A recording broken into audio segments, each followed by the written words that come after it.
जगाच्या दोन टोकावरती दोन भिन्न प्रकारच्या संस्कृती विकसित झालेल्या होत्या. आपल्या हिंद द्वीपकल्पामध्ये, ज्याच्यामध्ये मी अफगाणिस्तान पासून इकडे ब्रह्मदेश पर्यंतचा आणि चीनचा आशियातला भाग, रशियाचा आशियातला भाग, या सर्व गोष्टीचा जो भूभाग आहे त्याला हिंद द्वीपकल्प असा शब्द मी वापरतोय. या भागामध्ये एक वेगळी संस्कृती होती. इथली संस्कृती निसर्गस्नेही होती. निसर्गाला कमीत कमी हानी पोहोचवून कसं आनंदी जगायचं, कसं समाधानाने जगायचं याचा विचार करणारी होती. आणि ही संस्कृती जरी आपल्यावरती मोगलांनी आक्रमण केली तरी सुद्धा आपण टिकवून ठेवलेली होती.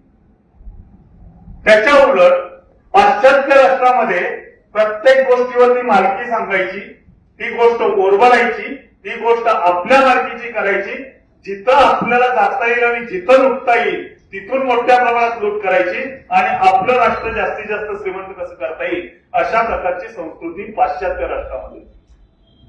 इथल्या राजांच्या मध्ये सुद्धा युद्ध होत होती.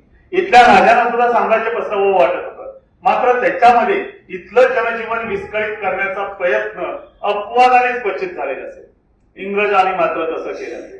ते भारतात आले, 150 वर्ष राज्य केलं असं आपण म्हणतोय, पण या ठिकाणी जे काही जंगल होतं त्या जंगलातले साग इथून काढून न्यायला सुरुवात केली आणि मग पुन्हा साग मिळावेत म्हणून झाडं लावायची, ती केवळ सागाची मोनोकल्चर या ठिकाणी विकसित करायला सुरुवात केली. आमचे शेतकरी सर्व प्रकारची पिकं घेत होते. त्या शेतकऱ्यांना यांनी सवय लावली, तुम्ही कापूस लावा, कापसातून तुम्हाला जास्त पैसे मिळतील. तुम्ही नीळ लावा, नीळ तिकडं न्यायची, खपवायची, त्याच्यातून जास्त पैसे काढायचे. तुम्ही कॉफी लावा, चहा लावा. नगदी पिकांची सोय इथल्या शेतकऱ्यांना लावली आणि इथली मूळ शेती पद्धती विस्कळीत करून टाकली. शेती पद्धती विस्कळीत झाली, त्याच्याबरोबर आमची अन्नधान्य व्यवस्थापन व्यवस्था सुद्धा विस्कळीत करून टाकली.